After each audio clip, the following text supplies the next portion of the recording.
Alright guys, so ito na po yung Oreo shake natin with whipped cream, yes. Hello po, today po is I'm going to show you my own version of tapioca Oreo shake. So, our ingredients po is of course we need some tapioca and yung Oreo po natin and yung ice and of course yung syrup and yung whipped cream po natin and yung shaker and of course yung glass po na paglalagyan natin. And this one po yung Oreo na nabili ko yesterday. So guys, first, hindi po tayo gagamit ng sugar because sugar na po lahat. This one and this and this.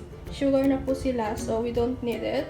So, first of all po is, isi-shake ko lang po yung, oh my gosh, yung ice po natin. So guys, I forget to tell you about the milk. Yes, we need some milk po. So guys, so yung Oreo po natin, na-shake ko na po siya. So ito na po. So first of all po muna is, maglalagay po tayo ng syrup dito para maganda po yung itsura po. Shake po natin. Here, alam nyo po, ganito po. Parang ganun lang. Tapos, and maglagay din po, ganito po siya sa loob. So, maglagay pa ako ng tapioca.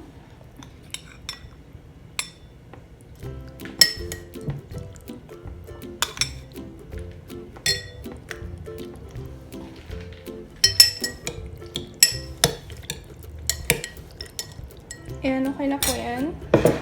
Medyo nagsawa na po kasi ako sa tapioca. And ito naman po, maglalagay na po tayo dito.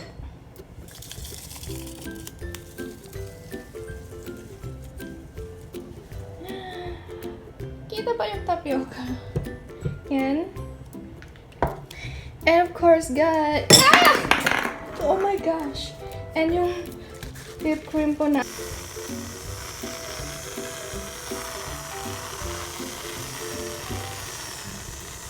Yan. And then, ganito po. Yan. And, Oreo. Yan, paano ba? Here. Oh my gosh. Yan! Tada! Tapos na ang ating Oreo shake. Ito po. Oh my gosh, nahuhulog po sila. Ganyan po siya. Alright guys, so ito na po yung Oreo shake natin with whipped cream, yes. And ganyan po siya.